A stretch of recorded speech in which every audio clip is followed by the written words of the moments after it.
नमस्कार, मैं राकेश चौधरी। हरियाणा में पिछले कुछ सालों की राजनीति को देखा जाए तो इसने प्रदेश के सामाजिक ताने बाने को तोड़ने का काम किया है। आपसी भाईचारे में दरार डालने का काम किया है। एक जात से दूसरी जात को लड़ाने का काम किया है। जैसे ही इस खाई को थोड़ा बहुत पाटने का काम होता है तो फिर कोई ना कोई नेताओं की तरफ से ऐसा बयान सामने आ जाता है जो फिर समाज में दरार डाल जाता है।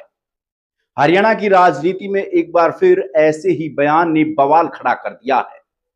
हरियाणा बीजेपी अध्यक्ष डॉक्टर अर्चना गुप्ता का वो बयान है जिसमें उन्होंने एक विशेष वर्ग का जिक्र करते हुए कहा कि जो लोग सुबह सुबह कलफ लगे कुर्ते पायजामे पहनकर लघु सचिवालय पहुंचते थे, उनके कुर्ते पायजामे अब खूंटी पर टंगे हुए हैं। लेकिन अर्चना गुप्ता का यही बयान अब उनके लिए बड़ा राजनीतिक सिरदर्द बनता दिखाई दे रहा है। हिसार में खाप प्रतिनिधियों ने इस बयान पर कड़ा ऐतराज जताया है। कंडेला खाप की महिला प्रधान सुदेश कंडेला ने अर्चना गुप्ता के बयान की आलोचना करते हुए सवाल खड़े किए। वहीं पूनिया खाप के प्रधान शमशेर सिंह पूनिया ने तो यहां तक कह दिया कि अर्चना गुप्ता के परिवार ने हमेशा उनका शोषण किया है। उन्होंने इतिहास का हवाला देते हुए सर छोटूराम का जिक्र किया और कहा कि अंग्रेजों के समय में इनकी ताखड़ी खूंटी पर टंगवा दी गई थी और इसके बाद जेजेपी नेता दिग्विजय चौटाला की एंट्री हुई। दिग्विजय चौटाला ने अर्चना गुप्ता पर निशाना साधते हुए उन्हें पढ़ी लिखी अनपढ़ तक कह दिया। अब आपको विस्तार से बताते हैं कि मामला कहां से और कैसे शुरू हुआ। दरअसल पानीपत में एक प्रेस कॉन्फ्रेंस के दौरान हरियाणा बीजेपी अध्यक्ष डॉक्टर अर्चना गुप्ता ने पिछले सरकार के दौरान सरकारी कार्यालयों में कथित प्रभाव रखने वाले एक विशेष वर्ग का जिक्र किया। उन्होंने कहा कि एक विशेष वर्ग सुबह सुबह कलफ लगाए कुर्ते पायजामे पहनकर लघु सचिवालय पहुंच जाता था।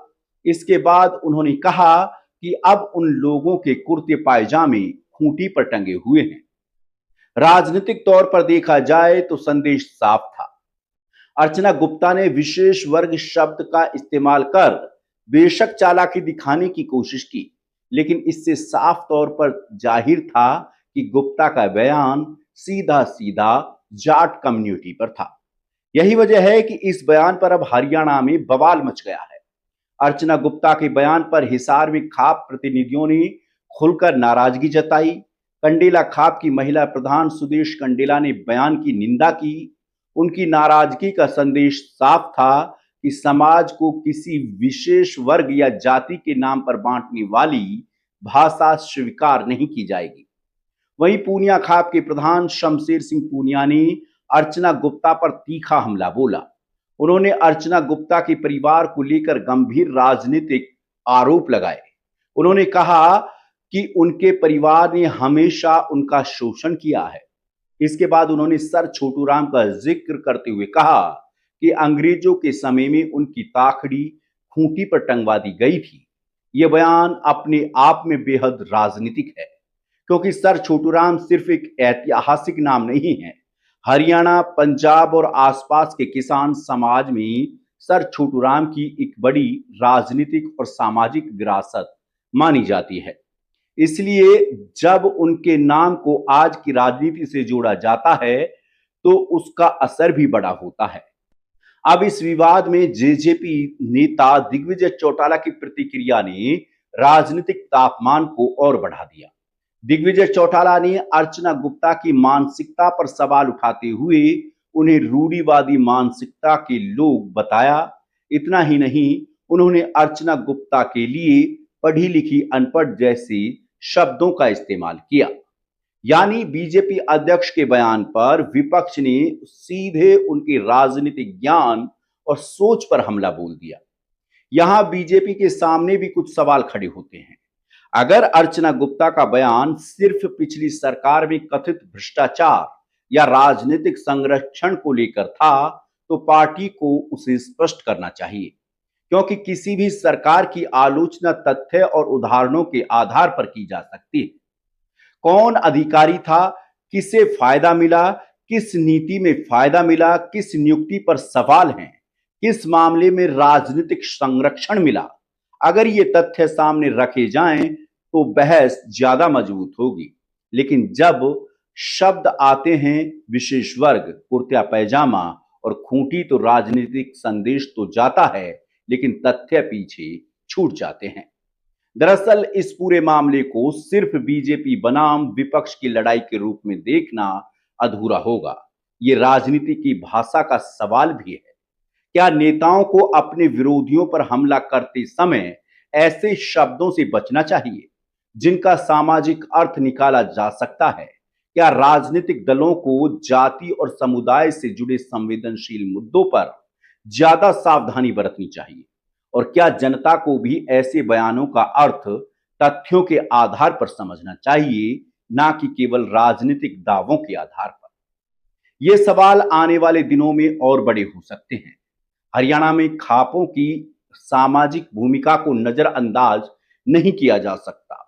जब खाप प्रतिनिधि किसी राजनीतिक बयान पर सामूहिक रूप से प्रतिक्रिया देते हैं तो वो केवल एक नेता की व्यक्तिगत प्रतिक्रिया नहीं मानी जाती। इसलिए बीजेपी के लिए जरूरी है कि वो इस विवाद को गंभीरता से देखे, क्योंकि अगर किसी बयान को किसी समुदाय के अपमान के तौर पर लिया जा रहा है तो राजनीतिक नुकसान सिर्फ विपक्ष को मुद्दा देने तक सीमित नहीं रहता, ये जमीन पर भी चर्चा का विषय बन जाता है। हरियाणा की राजनीति में बयानबाजी कोई नई बात नहीं है।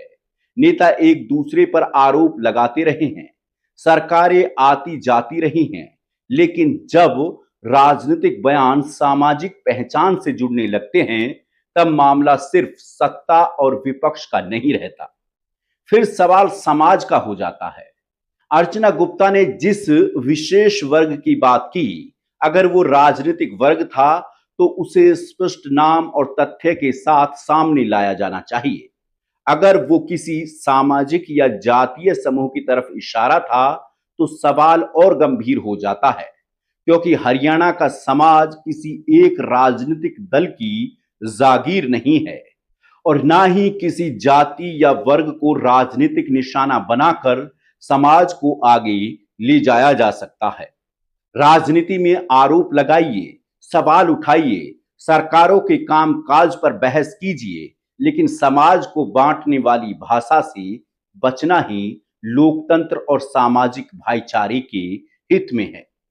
अब देखना यही है कि अर्चना गुप्ता अपने विशेष वर्ग वाले बयान को लेकर क्या सफाई देती हैं और क्या बीजेपी इस पूरे विवाद को सिर्फ विपक्ष की बयानबाजी मानेंगी या फिर इसे गंभीरता से लेते हुए अपने ही प्रदेश अध्यक्ष के बयान पर स्थिति स्पष्ट करेगी।